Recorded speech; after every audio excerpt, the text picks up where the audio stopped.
رب یا رب یا رب یا رب یا رب۔ اپنی حقیقت کی جستجو خود کو پانا ہے۔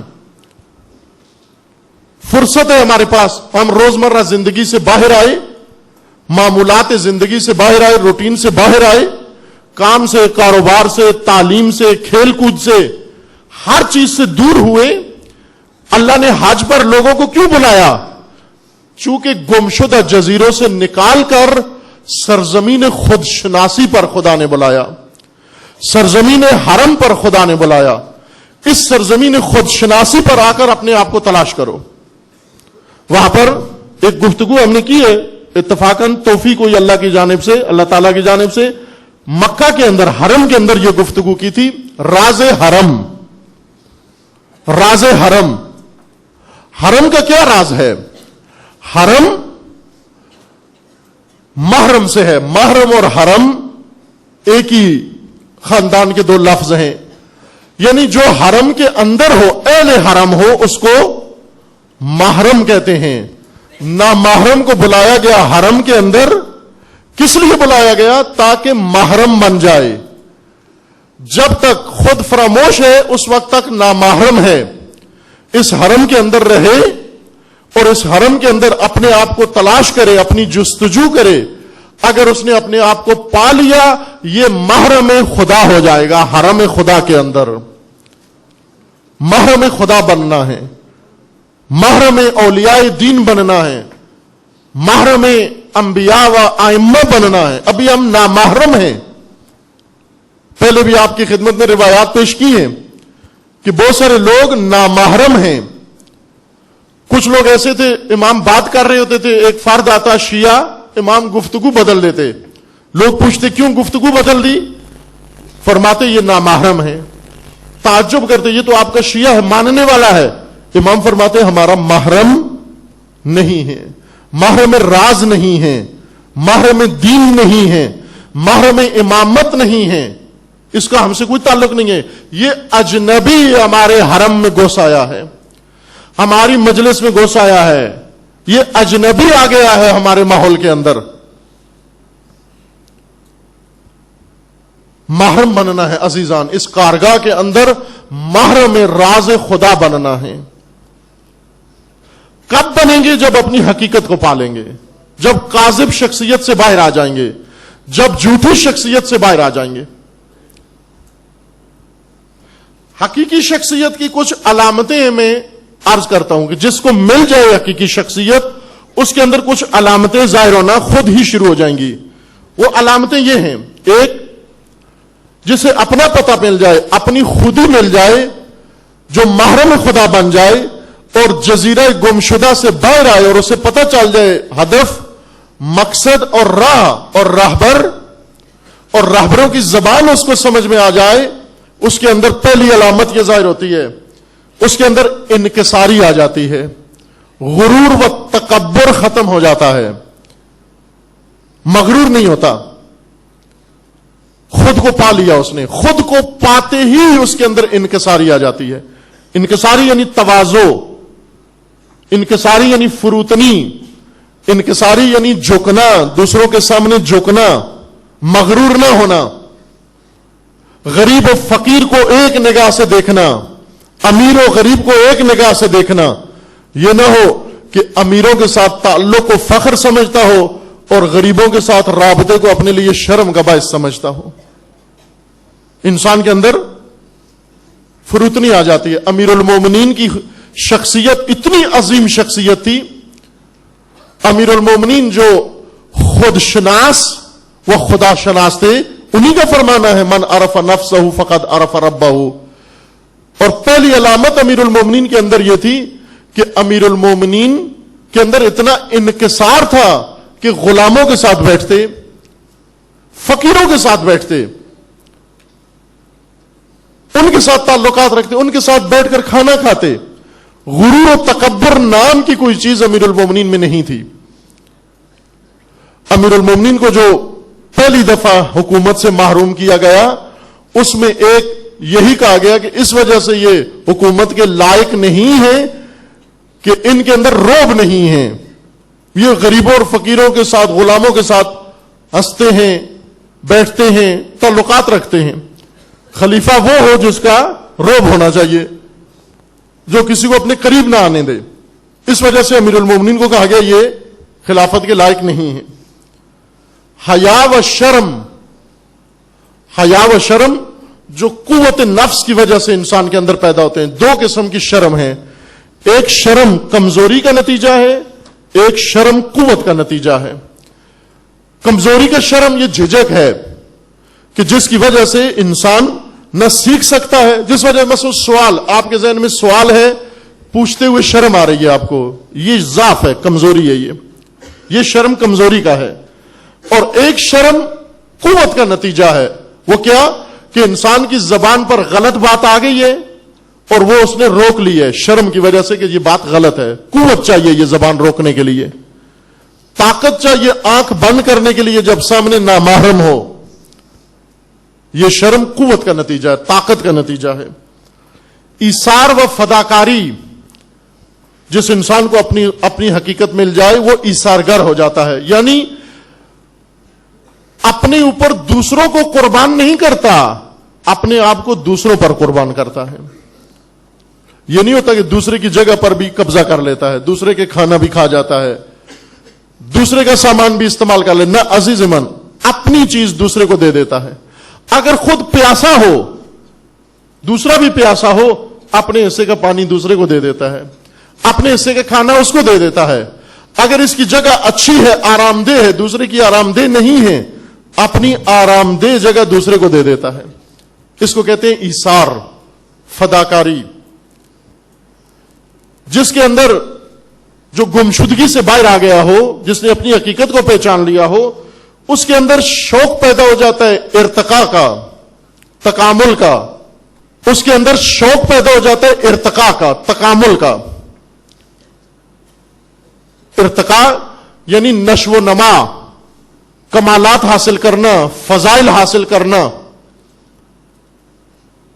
جس کے اندر گمشدگی ختم ہو گئی ہو اور جو جزیرہ گمشدگی سے باہر آ گیا ہو، وہ مقصد کی طرف مسلسل بڑھتا ہے، یعنی کمالات کی طرف قدم اٹھاتا ہے۔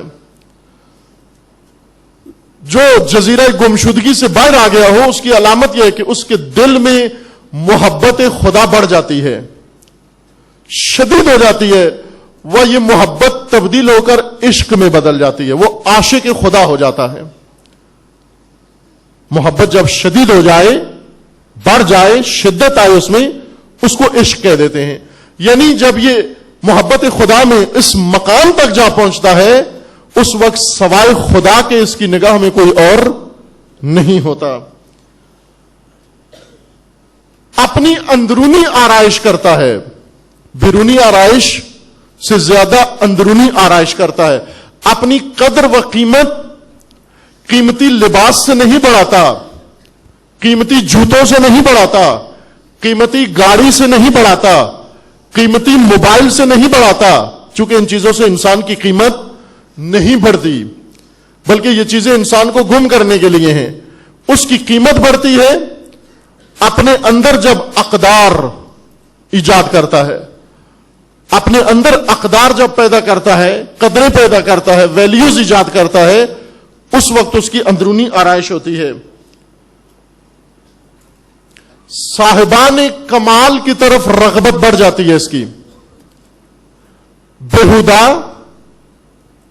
ناکارہ افراد سے دوری اختیار کر لیتا ہے۔ صاحبان کمال کی محبت، اولیاء خدا کی محبت اس کے دل میں آ جاتی ہے۔ علم پسند بن جاتا ہے، جس کو چونکہ علم روشنی ہے، یہ روشنی کا محب و عاشق بنتا ہے، چونکہ اسے معلوم ہے کہ میں نے تاریک ظلمانی جزیرے سے باہر آنا ہے روشنی کی طرف، اور روشنی کا منبع علم ہے۔ علم کی حس اس کے اندر بڑھ جاتی ہے، احساس ذمہ داری اس کے اندر بڑھ جاتا ہے، کام چور نہیں ہوتا، خود فراموش کام چور ہوتا ہے. چور بہت سارے چور ہیں، روایت میں ہے جو سامان چراتا ہے یہ سب سے نچلے درجے کا چور ہے، اعلی چور نہیں ہے.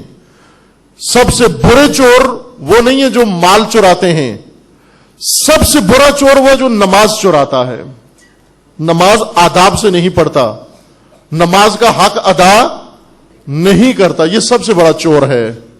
وہ چور جو دین چراتا ہے، دینی فرائض ادا نہیں کرتا. وہ چور جو فرائض چراتا ہے، اپنی ذمہ داریاں ادا نہیں کرتا، اپنی مسئولیت نہیں نبھاتا. اس وقت پاکستان چوروں کے ہاتھ میں ہے. پاکستان کی سیاست، پاکستان کا بیت المال چوروں کے ہاتھوں میں ہے، مکمل چوروں کے ہاتھوں میں ہے، لوٹ کے لے گئے. پاکستان میں مذہب چوروں کے ہاتھ میں ہے، قوم چوروں کے ہاتھوں میں ہے، نظام تعلیم چوروں کے ہاتھ میں ہے.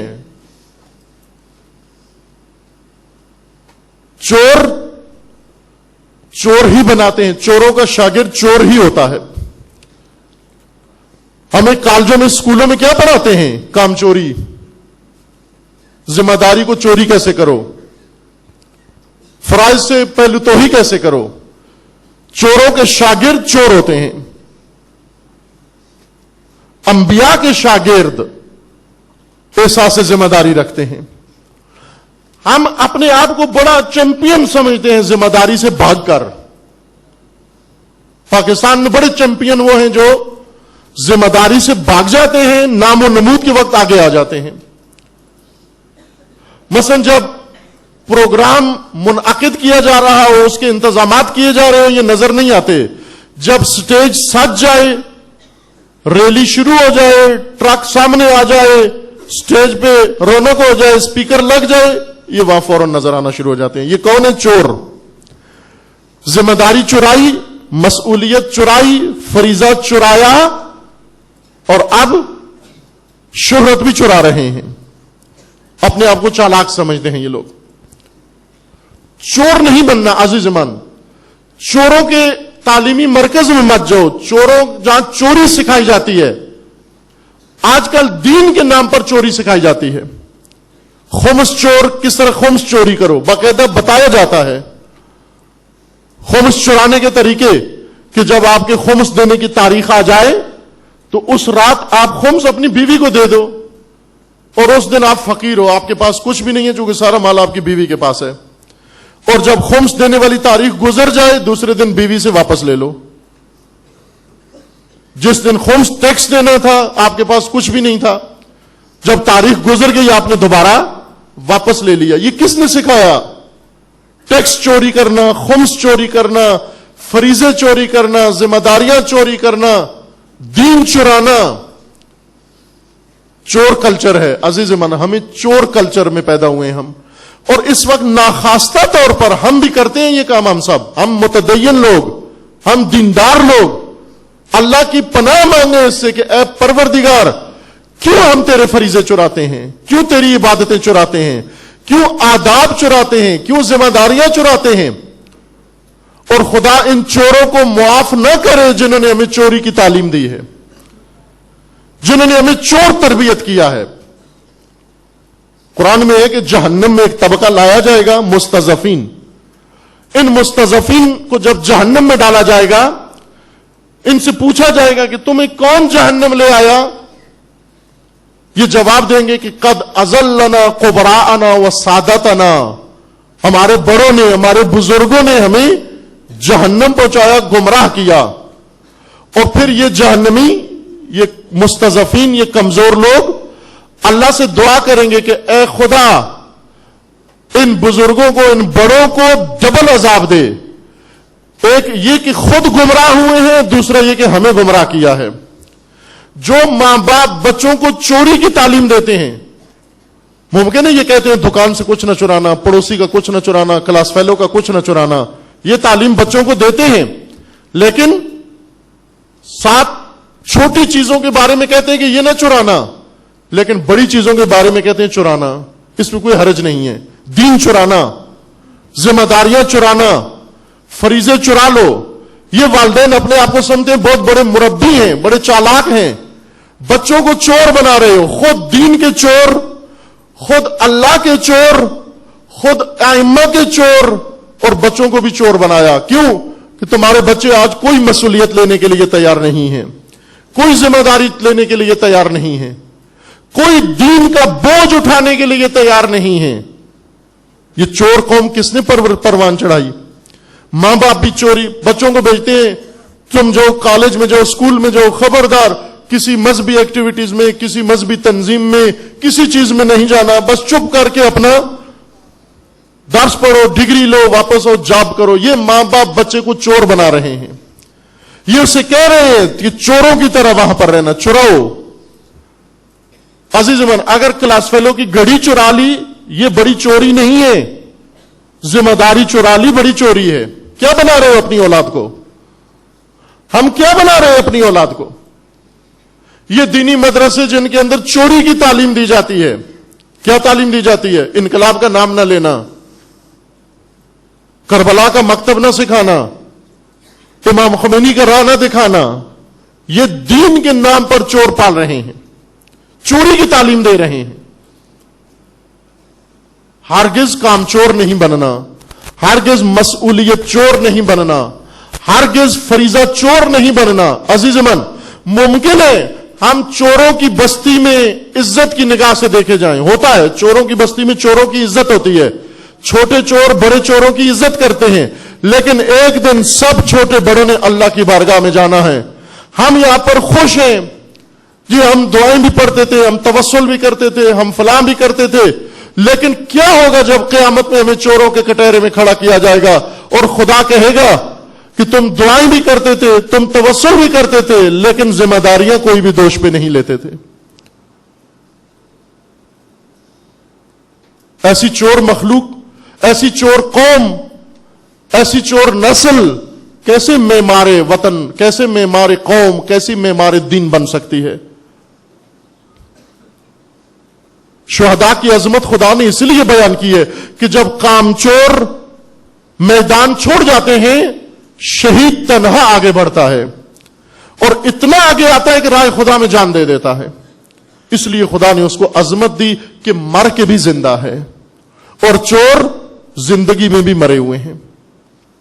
امام حسین علیہ السلام کے ساتھ جو نہیں آئے یہ دین چور تھے، جو کربلا میں نہیں آئے چور تھے، چرایا انہوں نے، دین چرایا، ذمہ داری چرائی۔